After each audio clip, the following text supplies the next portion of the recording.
Parce que les femmes qu'on épouse comme ça, surtout si ton mari est quelqu'un d'important, tu vas avoir des chaperons. Si c'est quelqu'un d'important qui a les moyens, tu vas avoir des chaperons. Des chaperons qui vont être avec toi 24 heures sur 24. Tu vas aller au marché, ils vont être avec toi. Tu vas aller cueillir de l'eau, ils vont être avec toi. Tu vas aller chasser, elle va être avec toi. Des gens qui vont te suivre à la trace quasiment toute la journée, toute ta vie, pour s'assurer qu'aucun autre homme ne viendra souiller ce qui appartient à leur frère, à leur fils, à leur enfant, à leur neveu, à leur oncle. C'est quoi le principe du mariage dans les cultures très traditionnelles? Le principe, c'est la femme qui vient offrir sa virginité en échange d'un contrat de mariage dans lequel l'homme s'engage à lui offrir son exclusivité matérielle en échange de l'exclusivité sexuelle de la femme. On a un véritable échange, un échange considéré dans beaucoup de cultures traditionnelles comme étant équitable. La femme garantit l'exclusivité sexuelle sur le long terme grâce à sa virginité. L'homme garantit la sécurité et l'exclusivité matérielle sur le long terme grâce au contrat de mariage. Bon, c'est pas tellement l'exclusivité sexuelle qui a été prisée, c'était surtout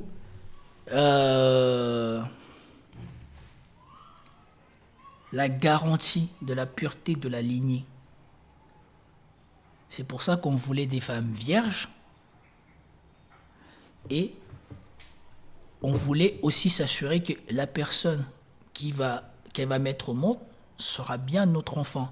Puisque, comme dans l'Ancien Monde, il n'y avait pas de moyen de tracer la paternité de l'enfant, on était sûr de qui était la mère de l'enfant, mais on n'était jamais sûr de qui était le père de l'enfant. Et donc là, lui, il est en train d'opposer les sociétés traditionnelles à une vision individualiste de l'Occident, alors que ce n'est pas comme ça. Dans les sociétés traditionnelles, on a une vision collective. On a une vision de famille, de clan, de village. Tu vois, chaque village est fier de ses enfants, chaque clan est encore plus fier de ses enfants, et chaque famille est encore plus fière de ses enfants. Et donc on veut que cet enfant, on soit certain qu'il soit le nôtre. Et comment tu vas être certain de cela? En allant récupérer les filles vierges, non seulement dans le clan, mais au cas où la fille avec qui vous allez marier votre enfant vient d'un autre clan. Et souvent, on faisait des mariages entre clans pour pacifier les choses et faciliter les relations. Parce qu'entre deux clans, à partir du moment où vous vous mélangez, eh ben, vous avez des gens dans les deux clans qui ont des sangs communs. Et donc maintenant, ça vous oblige à pacifier vos relations entre deux. C'est beaucoup plus complexe, les sociétés traditionnelles, que c'est que lui, il veut réduire. Là, sur ce coup-là, moi, je ne suis pas d'accord avec lui. Parce qu'ici, on a une vision collective dans les sociétés traditionnelles. Ça ne se limite pas qu'au jeu du sexe et de l'exclusivité sexuelle. Non. Parce que dans les sociétés traditionnelles, souvent, les hommes-là, qui ont les moyens de faire les mariages, ne se contentaient pas d'un seul mariage. Parce qu'il y a beaucoup de sociétés traditionnelles, ces sociétés-là étaient polygames. Donc, c'était pas tout à fait comme ça. C'est pas tellement l'exclusivité sexuelle, c'est surtout que ça va garantir la pureté de la lignée. Parce que là où la fille va y aller, dans un contexte traditionnel, crois-moi qu'elle aura du mal à trouver un autre homme qui veuille la toucher. Et c'était ça aussi, les choses qui se passaient avant, qu'on ne conçoit plus aujourd'hui. Parce que les femmes qu'on épouse comme ça, surtout si ton mari est quelqu'un d'important, tu vas avoir des chaperons. Si c'est quelqu'un d'important qui a les moyens, tu vas avoir des chaperons. Des chaperons qui vont être avec toi 24 heures sur 24. Tu vas aller au marché, ils vont être avec toi. Tu vas aller cueillir de l'eau, ils vont être avec toi. Tu vas aller chasser, elle va être avec toi. Des gens qui vont te suivre à la trace quasiment toute la journée, toute ta vie, pour s'assurer qu'aucun autre homme ne viendra souiller ce qui appartient à leur frère, à leur fils, à leur enfant, à leur neveu, à leur oncle. Ça, c'est des choses qu'on ne vous dit pas, que les gens n'imaginent plus. Mais moi, je peux vous dire que c'est encore en pratique jusqu'à maintenant. Moi, je connais des gens qui, quand ils envoient leur femme en Europe, ils leur collent un chaperon. La femme, elle est partie en Europe, mais elle a un chaperon qui la colle au basque tout le voyage. Donc, ça veut dire le mec, il paye le voyage à sa femme, il paye le voyage à la chaperon aussi. Et tous les déplacements, tous les trucs, sa femme va être chaperonnée jusqu'à ce qu'elle va rentrer à la maison. Ça, vous n'imaginez plus ça, n'est-ce pas? Aujourd'hui, ça n'existe plus en Europe, ça. Est-ce que même vous imaginez ça? Mariage, virginité. Alors maintenant qu'on a vu que le sexe n'était pas gratuit, qu'il se monnayait, on peut se poser la question de savoir combien coûte le sexe en Occident. Et la réponse, c'est ça dépend. Ça dépend de quel type d'homme vous êtes, ça dépend de dans quel marché vous êtes assigné. Et il y a quelque chose que j'entends beaucoup, qui est une mauvaise vulgarisation de la perspective évolutionniste, qui est de dire que l'amour entre un homme et une femme, c'est un échange sexe contre ressources. Et en fait, c'est pas totalement vrai. C'est beaucoup plus sophistiqué que ça. Voilà, ça c'est la chose sur lesquelles moi j'ai pas son approche des choses. Mais ça c'est la chose que j'essaye de vous dire, de ne pas vous arrêter à ce que ces femmes d'Occident essayent de vous mettre dans la tête.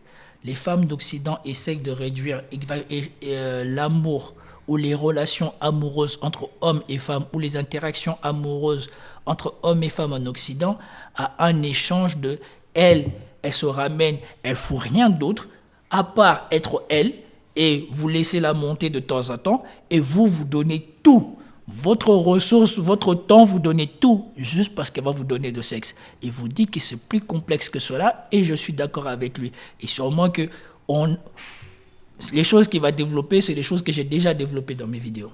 Surtout, il y a des hommes qui ne sont pas du tout concernés par ça. Je vais vous expliquer ça maintenant. Déjà, selon vous, franchement, essayons de faire un cas pratique. Selon vous, pourquoi et quels sont les hommes qui ne sont pas concernés par ça? Je pense qu'ici, tout le monde devine aisément quels sont les hommes qui ne sont pas concernés par ça. S'il vous plaît, soyez gentils, je vois que notre nombre a augmenté. Pourrions-nous avoir beaucoup plus de likes que ça, s'il vous plaît?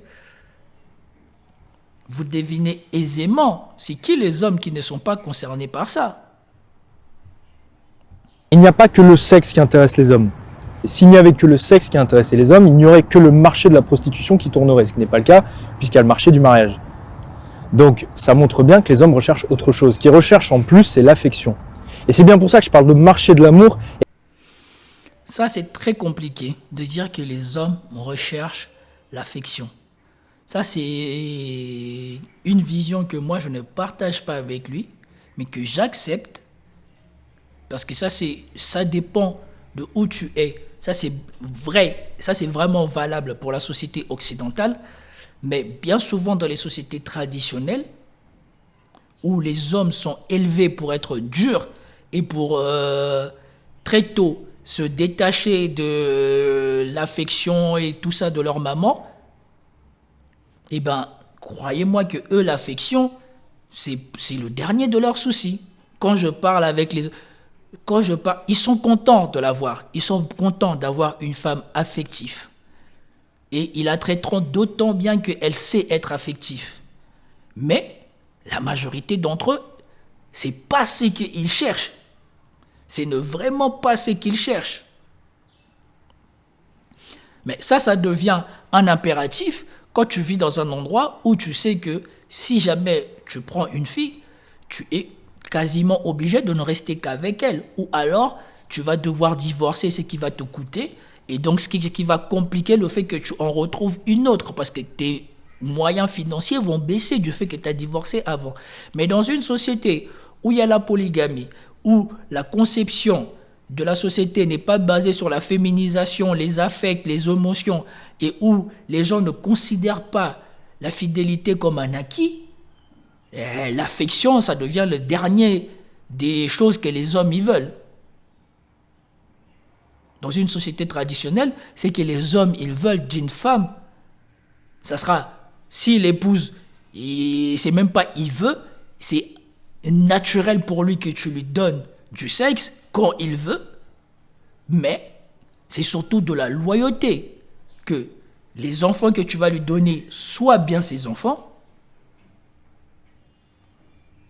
et que tu sois une bonne épouse qui l'aide dans ce qu'il fait dans la vie pour subvenir à ses besoins, enfin, à vos besoins, à ses besoins et aux besoins des gens dont il a la responsabilité.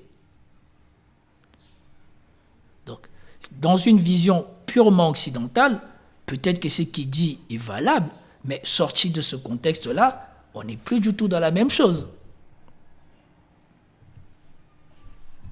Et pas de marché du sexe.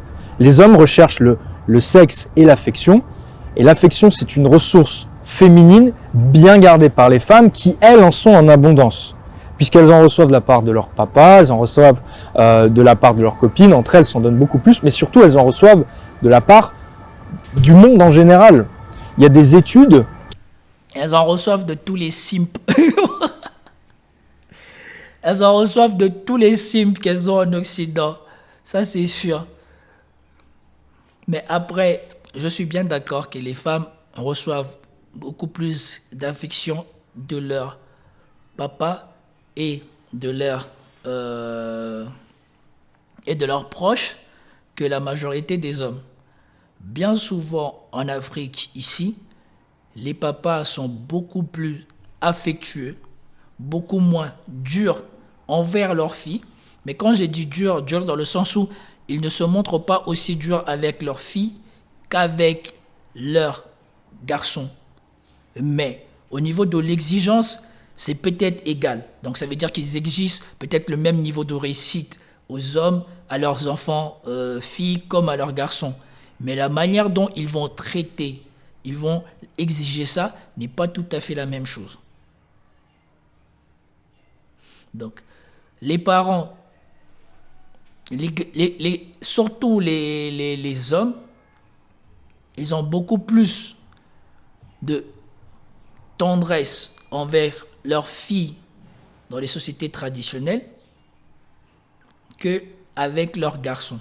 Les garçons sont bien punis pour qu'ils marchent droit, mais les filles, on les cajole un peu plus. Qui ont démontré. Mais en même temps, il faut dire une chose, dans les sociétés traditionnelles, les filles qu'on pense, c'est que parfois, les mères n'ont pas su faire avec les pères. Parce que comme on vous dit, dans les sociétés traditionnelles, bien souvent, le mariage n'est pas basé sur l'amour. Et donc, on se tolère, on est courtois, on se considère, on a des enfants ensemble, mais des fois, le niveau d'affectivité n'est pas aussi élevé, visible, transparent que dans les sociétés traditionnelles. Tandis que cet homme-là, quand il va avoir sa fille, eh bien sa fille, excusez-moi, laissez-moi une minute. Donc, comme je disais, dans les sociétés traditionnelles, du coup, il peut s'avérer qu'il y ait des mariages où il y a beaucoup moins d'affection, mais tandis que cet homme-là, quand il aura sa fille va lui donner toute l'affection qu'il n'a jamais eue envers sa femme. Et ça, c'est aussi l'une des choses qui explique pourquoi les hommes dans les sociétés traditionnelles sont beaucoup plus gentils envers leurs filles, parce que leurs filles leur donnent l'affection gratuite. Et ça, il faut être parent pour l'avoir pour l'avoir vécu, pour en faire l'expérience. Quand tes enfants se montrent affectifs avec toi, tu le ressens dans ta chair, tu le ressens dans tout. Moi, j'ai des garçons, mais mes garçons, quand ils me font un câlin, ça me fait toujours quelque chose. Alors, j'imagine pas ce que ça aurait été si j'avais une fille. Et donc, vous comprenez pourquoi dans les sociétés traditionnelles, les filles, bien souvent, n'ont pas de problèmes affectifs parce que la manière dont on les élève, elles reçoivent beaucoup d'attention de leur père, mais elles aussi, en même temps, comme elles sont dans un cadre bien limité, bien encadré, bien strict, elles ne peuvent donner leur affection qu'à leur père. Et donc, du coup, ça compense leurs besoins d'affection et ça leur évite de finir comme toutes les filles de mères célibataires en Occident qui sont sans père et après qui vont rechercher cette attention-là chez les hommes, ce qui va leur conduire à faire des erreurs et surtout ce qui va aussi compliquer les choses pour elles parce qu'elles vont par mimétisme rechercher les hommes que leur mère aimait fréquenter et la plupart des temps ces mères-là aimaient fréquenter des hommes qui ne leur conviennent pas et donc ce qui entraîne tout un tas de problèmes. Voilà pourquoi dans les sociétés traditionnelles la plupart du temps tu ne retrouves pas ces trucs, surtout quand l'enfant ou la fille a grandi dans une famille équilibrée ou dans une famille complète. Qu'on était beaucoup plus doux avec une femme, qu'on soit un homme ou une femme d'ailleurs. Il y a aussi d'autres études qui montrent que les parents sont beaucoup plus doux avec leurs enfants filles qu'avec leurs enfants garçons.